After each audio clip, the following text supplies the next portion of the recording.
오늘의 정치권 이슈 살펴보겠습니다. 민현주 전 의원, 박원석 전 의원 두 분과 함께합니다. 어서 오세요. 안녕하세요. 앞서서 전해드린 것처럼 3년 전 북한에서 넘어온 어민들, 이들을 북송하던 날 찍은 사진이 통일부에 의해서 공개가 됐고요. 이 사진을 두고서 여야 정치권의 공방까지도 격화하고 있습니다. 대통령실에서는 반인륜 범죄 행위 낱낱이 규명해야 된다라고 격한 반응을 내놨고요. 여야 정치권도 이 사건을 두고서 당시와는 조금 다른 결의 얘기들이 쏟아지고 있습니다. 이 문제 꽤 좀 논란이 이어지지 않을까라는 생각이 조심스럽게 듭니다. 네, 서해에서 피살된 우리 공무원 사건과 연결돼서 이제 이 문제까지 이어지고 있는 건데요. 예. 결국에 문제의 핵심은 그거라고 봐요. 인권을 문재인 정부가 지키려고 노력을 했느냐, 네. 아니냐. 근데 지금 민주당의 주장은 북한에서 주장한 걸 그대로 받아들여서 흉악범이다. 그래서 우리는 흉악범은 우리나라 법령에도 받을 필요가 없기 때문에 다시 돌려보낸 것이다라고 얘기를 하는데요.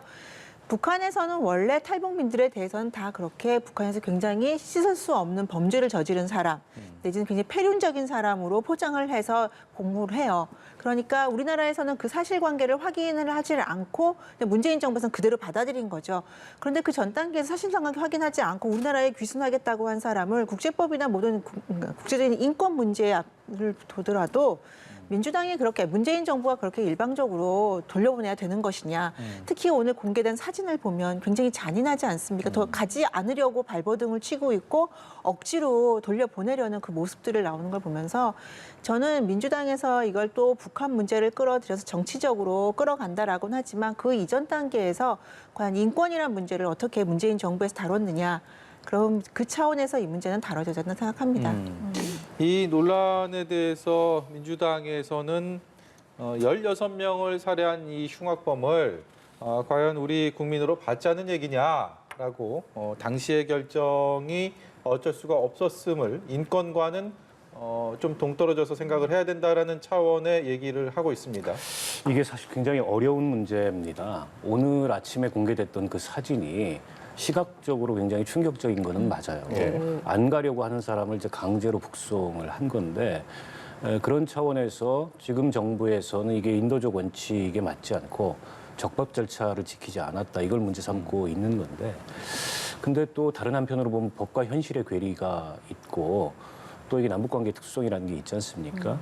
당시에 이제 합동신문조사를 이례적으로 짧게 했어요. 3일 하고 그다음에 4일째 북한의 의사를 물어서 5일째 되는 날 북송을 한 거거든요. 그 점에 있어서 과연 그 절차가 정당하게 지켜졌는지는 좀 의문이 가는 대목인데 국회 정보위에서 이게 논란이 됐을 때 정보위 보고를 들은 여야 의원들의 반응에 별다른 이견이 없었어요.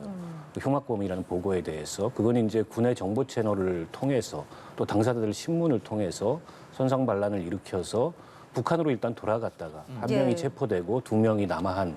그래서 지금 이제 민주당 쪽에서는 그게 이 귀순이 아니고 체포였다 이렇게 얘기를 심지어 하고 있거든요.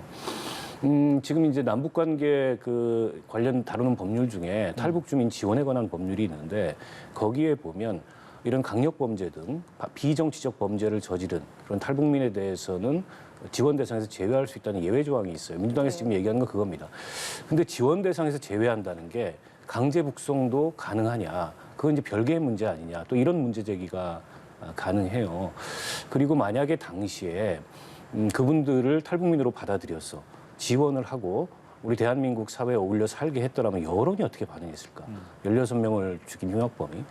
그래서 저는 이 문제의 가장 큰 쟁점은 당시에 저 두 사람이 정말 선상에서 동료 선원들 16명을 살해한 그런 흉악범이 맞느냐. 아니면 그것마저도 조작된 진실이냐, 조작된 사실이냐. 이게 핵심 쟁점일 것 같아요.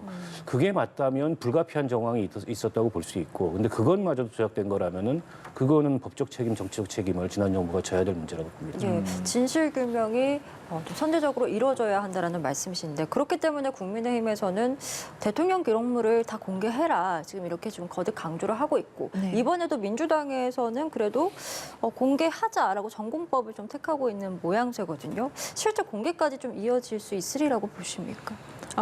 계속적으로 공방이 된다면 빨리 일단락을 맺기 위해서라도 저는 공개를 할 수 있다고 보는데요. 저는 개인적으로 사실 대통령 기록물 공개 자꾸 하는 거는 반대예요. 근데 이제 앞서서 박원석 의원님도 말씀하셨지만 사실 그 당시 국민의힘 내부에서는 국방위 중심으로 반론이 있었다고 해요. 내부적으로는. 근데 크게 제대로 보도가 안 됐던 부분들이 있는데 그 당시에도 왜 다시 돌려보냈느냐, 그 자초지정이나 사실관계에 대해서 어느 정도 노력을 해서 파악하려고 했느냐라는 것 부분에서 굉장히 논쟁들이 있었다고 합니다. 근데 그걸 지금 민주당 의원들이 전면 부정을 하고 있는 상황이라서 일단 똑같은 상황이 또 이제 반복되는 건데요. 사회피살 공무원 사건들처럼 저는 이 부분은 정확하게 다양한 자료들을 통해서 대통령 기록물 이전에 다양한 자료들을 통해서 사실관계 파악할 수 있는 부분까지 하고 그리고 저희가 좀 나아가는 방안이 낫지 않나라고 생각을 합니다.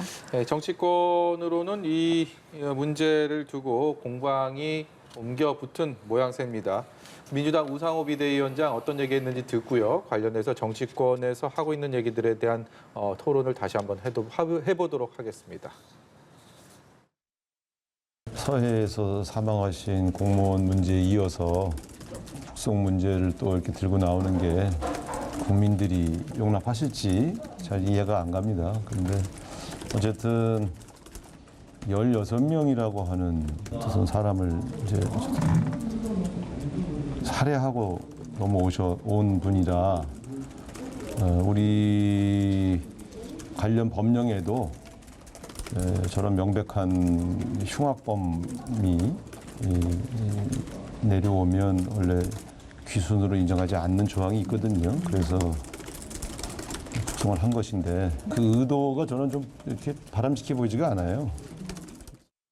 예, 두 분과 이야기 나눈 그대로입니다. 우상호 비대위원장은 전 정권에서 일어났던 일, 특히 북한에 관련된 것을 계속해서 끄집어내서 여론몰이를 하는 것은 바람직하지 않다. 이렇게 또 강조를 하고 있는 상황입니다. 이게 이제 그 서해 공무원 사건과 더불어서 현 정부가 들어서자마자 지난 정부의 일들을 들추는데 일종의 이제 신북풍몰이와 같은 그런 일종의 이제 색깔 공세를 펴는 거 아니냐. 네. 근데 이런 의심을 강하게 하고 있는 것 같아요. 그래서 저는 제가 지난번에도 그런 말씀을 드렸는데 이게 이미 이제 수사기관에 뭐 고소 고발이 이루어져 가지고 수사가 이루어지고 있거나 곧 이루어질 수밖에 없는 이런 상황이고 다른 한편으로 이제 정치적 논란의 영역이 있는데요. 그 정치적 논란의 영역을 이렇게 장외 공방을 하듯이 그러니까 서로 간에 일방적 주장을 하듯이 할 게 아니고 차라리 국정조사를 하자. 이게 제가 드리고 싶은 말씀이에요. 국정조사를 하게 되면 대통령 기록물을 포함해서 지금까지 공개되지 않았던 자료도 이제 뭐 언론이나 이런 대외적인 비공개를 전제로 그 국정조사위원들이 좀 열람도 하고 그래서 좀 진위를 가릴 건 가려야 되는데 기초적인 사실관계에 대해서조차 지금 서로 어긋난 주장을 하고 있기 때문에 이건 그냥 그 자리를 맴도는 평행선을 달리는 공방에 그치는 거거든요. 이제 그렇게 되면 어쨌든 권력을 가진 쪽에서 여러 가지 뭐 사정 수단들을 동원해서 지난 정부의 이 북한 관련 이슈들에 대해서 뭐 전방위적인 수사 이렇게 나간다면 또 그에 대해서 정치적으로 신북풍몰이다 이렇게 야당 쪽에서 방어하고 비난하지 않을 도리가 없고 결국에 이게 이제 예전에 과거 정치의 모습으로 좀 후퇴하는 듯한 그런 인상마저 주고 있어서 저는 차라리 국정조사를 통해서 기초적 사실관계에 대해서 쌍방이 서로 다른 공방을 벌일 게 아니고 합의할 수 있는 사실들을 합의할 수 있도록 국회에서 좀 적극적인 이 진전을 이뤄나갔으면 좋겠다 이런 생각입니다. 3년 전에 국민의힘은 이 야당 시절에 이 문제가 불거졌을 때 앞서서 저희 말씀 중에도 얘기 나눈 것처럼 크게 이겨낼 없는 상황이었습니다. 그런데 지금 이제 3년 뒤에 같은 사실을 두고서 조금 더 다른 목소리를 내고 있는 전혀 정반대 목소리를 내고 있고 이것이 또 정치 쟁점화될 기미가 있는 이 상황. 결국 가장 중요한 것은 무엇이고 어디서부터 이 얽힌 실타래를 풀어야 된다고 생각하십니까? 저는 이제 말씀하신 대로 이제 기사에는 3년 전에 사실 국민의힘이 수긍했다라고 나오는데 제가 이제 접촉해본 국민의힘 의원들 그 당시에 관련된 상임위에 있었던 의원들은 그렇지 않다라고 이구동성으로 이야기를 하고 있어요. 충분히 문제 제기를 했고 다만 그 당시에 야당이었고 워낙 이제 의석수도 작았고 목소리가 작다 보니까 그리고 정보에 대한 접근권에서 굉장히 제한이 있었다. 그래서 사실 답답한 부분이 있었다라고 이제 이구동성으로 이야기를 하고 있어요. 그래서 저는 아까 이제 박원석 의원님도 말씀하신 하지만 이게 국정조사까지 가면 또 이제 시간이 끌어지고 정치적인 공방이다 이런 말들이 나올 수밖에 없지만 저는 만일에 서해 피살 공무원 사건과 마찬가지로 이 사건도 이렇게 정치적으로 계속 이슈화가 된다면 차라리 국정조사를 해서 국회 내에서 빠른 단시간 내에 필요한 정보가 있다면 제한된 인원이 열람해서라도 저는 이거는 빨리 처리하는 게 맞다고 봅니다. 예, 알겠습니다. 저희 주제를 좀 바꿔서요. 국회 상황도 살펴보겠습니다. 국회가 재연절까지 원구성을 마무리 짓기로 의견을 모았지만 여전히 입장차가 큰 상황입니다. 먼저 박홍근 민주당 원내대표의 목소리 듣고 계속해서 이야기 나눠가도록 하겠습니다. 원구성 협상은 어제 회동에서 일괄 타결하기로 한 만큼 이제 서로가 양반을 갖고 결실을 맺어야 합니다. 이 중 18개 상임위원장의 상식적, 합리적 배분은 의석수에 비례하여 우선적인 선택권을 준다는 원칙과 역대 여당과 야당이 맡아온 관행을 적용하면 될 일입니다. 예, 말씀드린 것처럼 여야 모두 재헌절 이전에 국회 정상화에는 공감대를 이룬 상황이긴 한데 이 상임위를 두고 여전히 수싸움이 이어지고 있는 것 같습니다. 특히나 국민의힘의 법사위를 제외한 6개 상임위를 두고 민주당과 수싸움을 벌이는 이 상황, 좀 어떻게 앞으로 상황 예상하십니까? 일단 상임위 배분의 숫자는 합의한 것 같습니다. 11대 7로. 근데 이제 그 각각을 어떤 상임위를 선택하느냐를 두고 여야 간에 이제 이 줄다리기가 있는데 이건 사실은 매번 원구성 때 있었던 일이긴 합니다. 그리고 어렵지 않게 저는 그건 합의에 이룰 수 있다고 보는데 이제 문제는 사개특위인 것 같아요. 국민의힘에서는 어쨌든 지금 헌재 권한쟁의 심판해놓은 것도 있고 검수완박을 원천적으로 인정하지 않는데 사개특위 구성, 구후속 입법을 위한 사개특위 구성에 동의할 수 없다. 이게 기본 입장이고 설사 사개특위를 구성한다 하더라도 여야 동수여야 하고 그리고 위원장은 여당이 가져야 된다. 이 주장을 하고 있습니다. 근데 이제 민주당 쪽에서는 여야 동수는 말이 안 되고 일단 국회에서 의석수 차이가 있기 때문에 그리고 위원장은 당연히 어쨌든 이 검수완박법을 주도적으로 추진했고 또 후속 입법에 의지가 있고 다수당인 민주당이 가져가야 된다. 팽팽히 맞서고 있는 상황이었어요. 일단 다른 조건들을 그동안에 이제 민주당에서 많이 내걸었었는데 헌재 권한쟁의 심판 철회하라 뭐 기타 등등. 근데 이제 그런 거는 지금 쟁점이 더 이상 아닌 것 같아요. 사개특위를 구성하느냐 언제 구성하느냐 그리고 사개특위 구성의 그 비율이나 뭐 위원장을 누가 갖느냐 이걸 가지고 지금 줄다리기를 하는데 저는 이 쟁점을 남겨놓고라도 11월 7일 날 빨리 어쨌든 상임위 배분을 하고 상임위원장 선출하고 해야 된다. 지금 국민들의 인내심이 이제는 한계에 달했어요. 근데 명색이 재헌절인데 재헌절까지 국회가 놀고 있다면은 국회의원들이 밥값 못한다. 이런 얘기 당연히 국민들께서 하실 수밖에 없거든요. 사개특위는 계속 논의해 가기로 하고 나머지 상임위들 구성해서 빨리 국회 열어야 된다 이렇게 생각합니다. 오늘 2시부터요. 1시간 20분 동안 국회의장 주재로 회동을 여야 원내대표가 했는데요. 저희 지금 화면 하단을 통해서 들어온 뉴스 속보부터 좀 전해드려야 될 것 같습니다. 뉴스 속보. 검찰이요. 서해 공무원 피살 사건과 관련해서 국정원을 압수수색을 했다라는 속보가 들어와 있습니다. 지금 강제 북송 문제 이전에 이 공무원 피살 사건이 정치권에 오랜 공방이 돼 왔고 그리고 여기에 대해서 대통령 기록물 그리고 국정원의 자료에 대한 공개 여부를 놓고 정치권에서도 논쟁이 뜨겁게 일어났었는데 이와 관련해서 검찰이 국정원에 대한 강제 수사에 착수한 상황입니다. 압수수색에 나섰다는 소식 전해드리고요. 더 들어오는 자세한 얘기가 있으면 들어오는 대로 전해드리도록 하겠습니다. 저희는 계속해서 관련 얘기 좀 나눠볼 텐데 지금 국회는 2시부터 1시간 20분 동안 국회의장 주재로 여야 원내대표가 회동을 했고 그리고 나온 얘기가 이번 주 안에 협상을 마무리한다. 어제 나온 얘기랑 뭐 크게 다르지 않습니다. 그리고 의견이 많이 좁혀졌고 이견을 좁혀가는 과정이다. 이게 뭐 상임위의 배분뿐만이 아니라 말씀하신 것처럼 사개특위에 대한 어느 정도의 얼개를 좀 잡았다라고까지 해석할 수 있는 여지가 있는 이 워딩인가 궁금합니다. 사실 이게 원내 수석들이 협상하는 과정에서는 정말 보안을 잘 지키기 때문에 저도 뭐 지금 현재 진행형으로 되고 있는 안건에 대해서는 정확하게는 말씀드리지 못하고요. 예.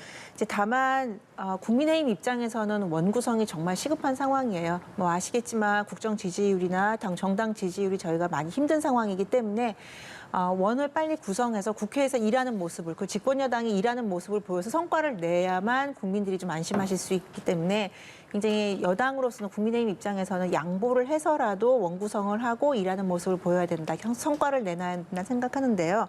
지금 말씀하신 대로 사개특위는 사실 국민의힘 입장에서는 절대 받지 못한다는 입장인 건 맞습니다. 과거까지는, 얼마 전까지는요. 네. 왜냐하면 현재 지금 권한쟁의 심판 소송 중이고요. 오늘 이제 전주혜 의원이 어떻게 가서 변론을 했는지도 기사화 나오고 있기 때문에요. 근데 그럼에도 불구하고 이제 인원수 조정이라는 문제에서 조금 민주당이 유연한 게 나온다면 사실은 국민의힘 입장에서는 양보를 해서라도 이 국회를 지금 일단은 출범시켜야 된다라는 네. 그런 굉장히 심각한 상황이라고 생각합니다. 예. 네. 날도 무더운데 좀 국민들 시원하게 빨리 합의하고 일을 좀 제대로 했으면 좋겠습니다. 다른 얘기 좀 해볼 텐데요. 국민의힘 얘기입니다. 집안 얘기인데 권성동 대표 직무대행 체제 수습 국면으로 가나 싶었는데 당 중진이 지도부 총사퇴를 또 꺼내 들었습니다. 어떤 얘기를 했는지 조경태 의원의 목소리 듣고 얘기 나눠가도록 하겠습니다. 빠르게 불씨는 끌려고 했는데 예. 불씨가 여전히 남아있다고 보고 있고요. 당대표가 6개월 당원권 정지라는 중징계 사상 초유의 사태지 않습니까? 최고위원 지도부 총사퇴를 하고 비대위 체제를 구성해서 예. 전당대회 체제로 가서 새 지도부를 뽑는 것이 좋겠다. 새 술은 새 부대에 담는다는 그런 말이 있지 않습니까? 예.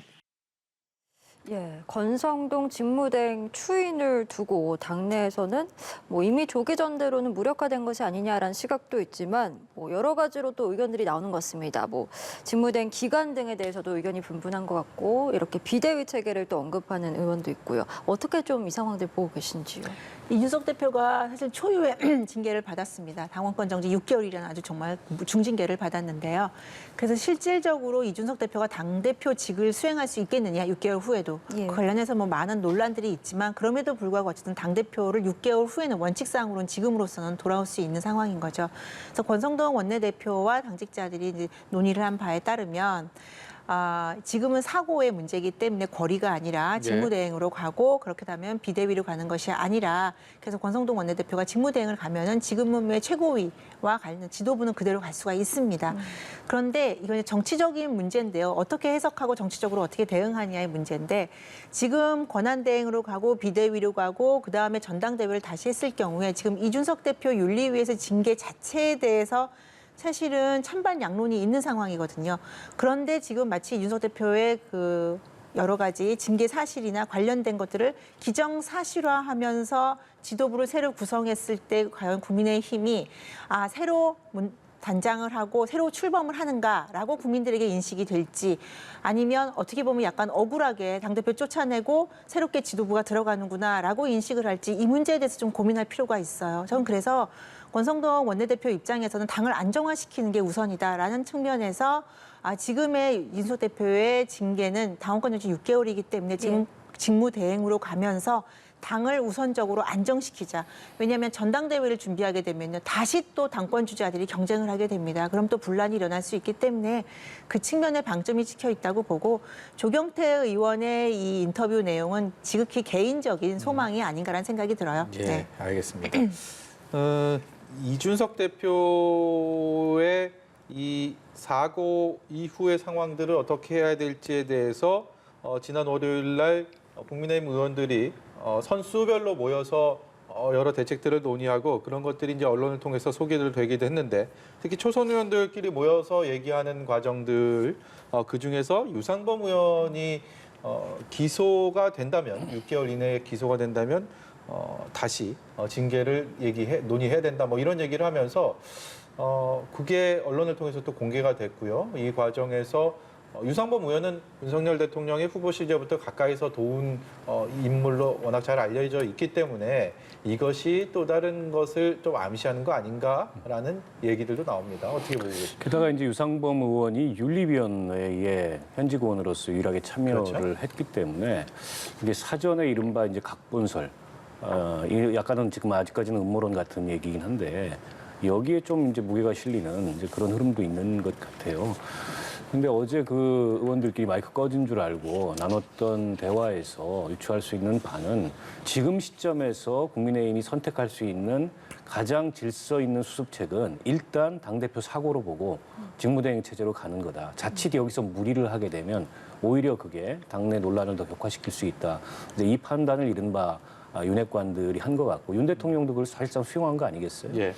이제 그러나 이준석 대표 개인의 향후의 이 전망도 그렇고 또 당의 지금 1차적인 수습책이 달라질 수 있는 여지도 경찰 수사 결과에서 만약 이준석 대표가 기소되거나 이런 결과가 나온다면 예.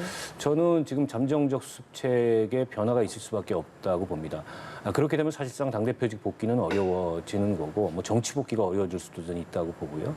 그러면 당연히 당에서는 바로 전당대회를 열어서 그때는 이제 거리 상태라고 봐도 무방하니까 그에 대한 어떤 새로운 지도부 구성을 논의해야 되지 않느냐. 이제 이런 내용의 얘기를 나누는 것 같고 그런 면에서 봤을 때 지금 선택할 수 있는 별다른 해석의 여지가 없는 당규상 수습책은 일단 직무대행 그리고 이 당대표 사고 이 체제인데 이게 앞으로 6개월 동안 계속 갈지는 장담하기가 어려울 것 같아요. 그건 경찰 수사 결과에 따라서 또 아까 조경태 의원이 얘기했던 것처럼 지금 최고위원들이 당이 이대로는 안 되겠다라고 최고위원들이 사표를 내버리면 현 지도부가 무너지거든요. 과반이 안 되게 되면 남아있는 최고위원 숫자가 그러면 바로 이제 비대위와 그 전당대회로 가는 수순이 되는데 이제 그런 선택지도 하나 있는 거죠. 결국에는 지금 이제 이른바 윤 대통령의 의중 또 윤핵관들의 의중 그리고 이준석 대표의 수사 결과 이에 따라서 지금 이제 이 잠정적으로 원성동 대표가 지휘하는 이 직무대행 체제의 변화 가능성이 있다고 봐야 되겠죠. 네. 이번 주에 모든 일정을 지금 취소한 채 대응 방안을 고심 중인 이준석 대표, 광주에 있는 사실을 알리면서 SNS에 무등산에 오른 사진을 또 공개를 했거든요. 어떤 의미라고 좀 받아들여야 되겠습니까? 사실 많은 분들이 윤석 대표가 징계 6개월, 당원권 정지 징계 6개월 받고 난 다음에 굉장히 공격적으로 나올 것이다라고 예상을 했었는데 그 예상을 뒤집고 이준석 대표가 굉장히 잠행하고 있지 않습니까? 굉장히 절제된 메시지만 올리고요. 제가 볼 때는 이준석 대표가 여론 동향 추이를 갖다 지켜보고 있는 것 같아요. 그러니까 국정 지지율이 낮게 나오고 당 지지율이 낮게 나오는 같은 여론조사에서도 이준석 대표 징계에 대해서는 사실 긍정적인 평가가 좀 많이 나왔습니다. 예. 그런 추이도 있고 이준석 대표 입장에서는 지금 뭐 다양한 방법을 통해서 해봤자 윤리위의 재심 청구라든지 이런 걸 해봤자 더 받아들여지지 않는다는 걸 이미 깨달은 것 같아요. 그래서 여러 원로들이 조언을 하고 당 안팎에서 조언하는 바처럼 경찰 수사에 좀 더 집중을 하면서 자신의 무고를 좀 벗는 데 좀 치중하자. 그러면서 자신을 지지할 수 있는 지지 기반을 좀 더 만들자라는 차원에서 지금 노력을 하고 있는 게 아닌가 싶고요. 근데 참 힘든 시간일 텐데 정치 잘 보낸다면 정치인으로서 거듭날 수 있는 시간도 되지 않을까 싶어요. 네. 네. 근데 그 장소가 광주고 광주죠. 무등산입니다. 네. 그러니까 이준석 대표가 본인이 당대표가 돼서 국민의힘에게 가장 큰 플러스 효과, 가장 큰 긍정적인 결과물을 얻은 것이 바로 자기는 서진 정책이라고 얘기를 하고 있고 저도 개인적으로 그렇게 평가를 합니다. 그래서 광주 자신의 정치적인 행보에는 변함이 없다. 그건 계속 이어진다라는 그 메시지를 보내고 싶어서 굳이 저곳을 가지 않았나라고 생각을 하고요. 메시지도 보시면 아시겠지만 늦어질 뿐이다. 멈추지 않는다라고 얘기했듯이 근데 그럼에도 불구하고 모든 중요한 것은 지금 경찰 수사에 어떤 결과가 나오느냐에 이준석 대표의 정치적인 앞으로 향후 행보 그다음에 운명이 달린 게 아닌가 싶습니다. 예, 정치 행보를 계속해서 이어나가겠다라는 의지가 담겨 있다라는 해석을 해주셨습니다. 자, 이번엔 민주당 이야기도 좀 해보겠습니다. 최고위원 출마 러시가 이어지고 있습니다. 현직 의원 중에는 정청래, 서영교, 장경태, 양이원영 의원 대부분 친이명계로 분류가 되는 의원들이 출사표를 던졌고 여기에 대항한다고 해야 될까요? 문재인 정부 출신 윤영찬 고민정 의원도 출마 선언을 했습니다. 마치 개파 간이 좀 대립구도가 형성되는 그런 느낌인데요. 어떻게 좀 이 상황들 보고 계신지. 뭐 그렇게 해석할 수 있는 여지가 있죠. 그리고 이제 2024년 총선을 의식해서 또 총선에 공천을 받기 위해서 출마하는 그런 흐름도 저는 없지 않아 있다고 보고, 그렇게 보면 지금까지 출마 선언을 한 의원들보다 숫자가 더 많아질 가능성이 있다. 이런 관측도 있고요. 근데 이게 전면적인 일종의 이제 개파 대리전 형태로 나타날 건가에 대해서는 좀 상황을 지켜봐야 될 것 같아요. 워낙 지금 이재명 후보가 당대표 구도에서 압도를 하고 있고, 그리고 당대표 구도가 이른바 이제 뭐 친명과 친문 이런 구도라기보다는 일종의 세대 간 구도 비슷하게 형성이 돼 있지 않습니까? 예. 그렇다 보니까는 개파 간의 이 전당대회를 둘러싼 이런 움직임도 조금 이제 예전의 양상하고 좀 다른 것 같아요. 그리고 이제 일부 주자들 같은 경우에는 이른바 이제 그 이재명의 후광, 이걸 이제 강조하면서 출마한 분들도 계시고, 또 과거에 이제 청와대에 근무했던 이제 그런 어떤 그 경력을 배경으로 출마한 분들도 계셔서 자연스럽게 이게 이제 개파적인 대결 비슷하게 해석이 되는데, 어찌됐건 간에 이번에 이제 이재명 의원이 아직 출마 선언을 안 해서 아직은 좀 민주당 전당대회가 본격적으로 스타트됐다 이런 느낌이 들지는 않는데, 7월 17일이 이제 후보 등록이에요. 아마 그 즈음에 출마 선언을 하게 될 것 같은데, 출마 선언을 하고 어떤 비전, 지금 민주당이 연거푸 2번의 선거 패배했는데 그 선거 패배의 책임이 가장 크다고 이재명 의원 스스로도 인정을 해요. 네. 네. 그러면 그 책임을 넘어서서 당을 어떻게 바꾸고 어떻게 다시 권력을 되찾아올 수 있는 정당으로 만들겠다는 그 비전을 지금 이제 모두가 궁금해하는 건데, 그 비전이 제시되고 또 그에 따라서 이러저러한 해석들이 이루어지면서 전당대회 열기가 조금 서서히 달궈지지 않을까 싶고요.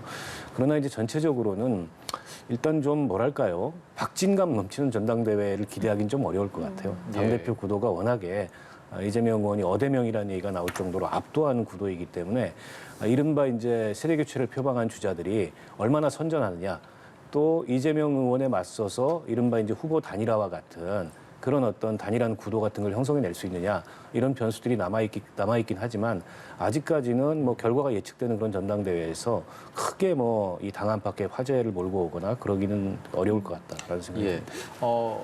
시간은 거의 다 됐는데요. 저희가 이 얘기는 사실 준비된 제가 질문은 아닌데, 오늘 우상호 민주당 비대위원장이랑 박지원 전 비대위원장이랑 오찬을 했습니다. 그 부분은 알려졌는데, 이 자리에서 박지원 전 비대위원장이 잘 알려진 것처럼 당 가입한 지 6개월이 안 돼서 피선거권이 없는데, 전당대회의 당대표로 이번 주 안에 공식 출마를 할 것이다라는 의견을 다시 굽히지 않고 했고, 우상호 위원장은 결정은 존중하지만 출마 자격을 다시 논의하기는 어렵다. 그래도 뭐 할 테면 해라. 뭐 이런 얘기를 했답니다.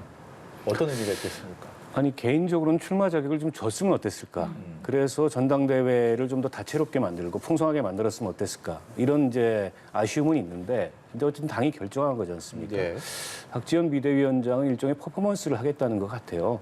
등록이 안 될 텐데 그럼에도 불구하고 이제 등록을 하고자 하는 모습을 보이고, 그걸 통해서 네. 훗날을 기약하겠다.